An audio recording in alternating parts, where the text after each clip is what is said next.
This video is going to cover murder and cannibalism. If that makes you uncomfortable, I advise you stop watching.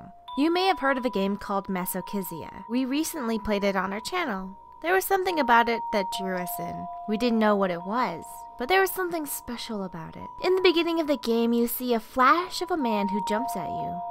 The voices in your head call him the Gray Man.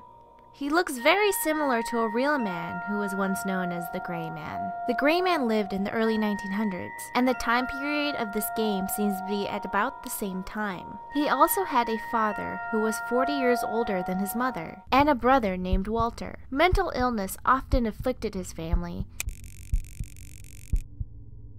and he had a sibling who died.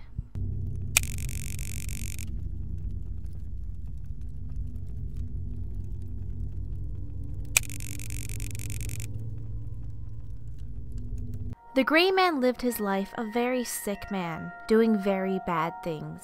He believed that in order to be redeemed of his sins, he must kill a young child, and that angels guided him and prevented him from doing wrong. He finally found the right sacrifice. It's not just Michael. There's a girl with him.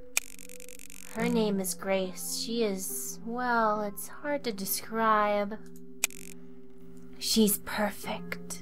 The Gray Man's name was Albert Fish. The end of his murder spree came when he killed Grace Budd in a rather disturbing fashion.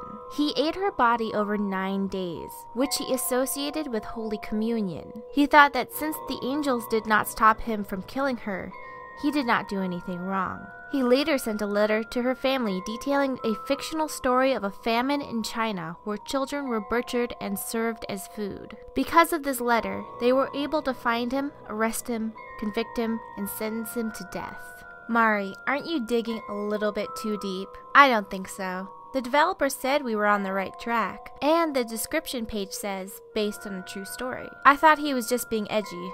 Turns out he wasn't. If there's this much hinted and hidden in the early demo, what other mysteries does Masochisia hold?